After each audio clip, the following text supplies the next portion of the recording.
Wilujeng enjing, siang, sonten, wengi, di mana wargi ayah sarta menyimak. Abdi jublokan tilu kayas, bade nyaritakeun hiji carita anu dijulkeun sasakala ranca wening.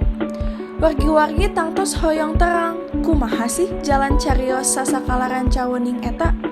Tah, mangkati eta, wargi-wargi ulah kamanten sarta dengekeun carios-carios sambung dijumpukan 3 anu bade dicarioskeun ku Abdi Asyila kaliwat aya Anggi, Dutio, Kaila, Shalala, sarta Akam. Ulah hilapnya subscribe sarta like. Wilujeng ngarasakeun. Assalamualaikum warahmatullahi wabarakatuh. Om Swastiastu, Namo Buddhaya, Sampurasun Baraya. Sata acan kelompok 3 kayas ngadongeng. Tepangkeun wasta abdi Nisrina Asyila Nadirani kelas 12 MIPA 4 absen 27 SMA Negeri 2 Bandung. Di dia abdi bade nyaritakeun sasakala rawa bening episode hiji. Ulah hilap baraya dangukeun sampai akhir episode. Di Jakarta Kidul, aya hiji tempat anu ayeuna dipikewanoh kalawan wasta ranca wening. Eta kedah dinamai kitu teh, margi baheulana nyaeta ranca atawa peternakan. Ranca nyaeta cai bersoda anu ku jalmi Batavia teh disebut bening.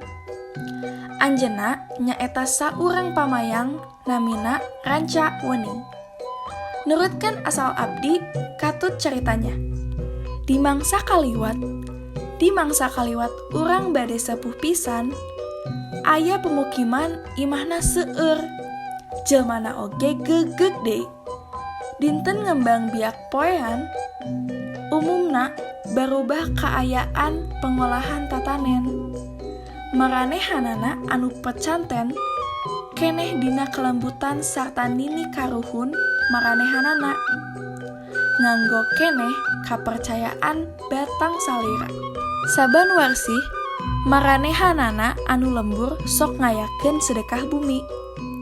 Ieu teh rasa syukur yen maranehanana atos dibikeun kasalametan. Lamun anjeun henteu ngalakukeun amal bumi, sanggem sok aya gunana kanggo jalmi kanggo lembur. Sok aya mamalia kanggo saban jalmi, sapertos caah atawa datangna sagala rupa panyakit.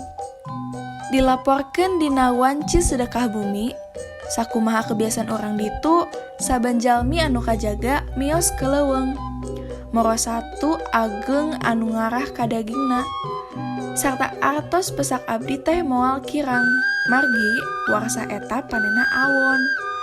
Daging sagala rupa sato eta dijadikeun leueutan kanggo amal bumi.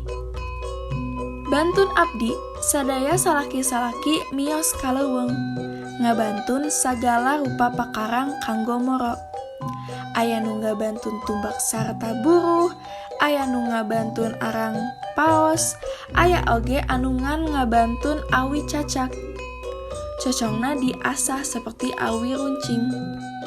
Atos kedul kanggo mondok sadaya oge ngabantun disoren sarta lengkung tewas.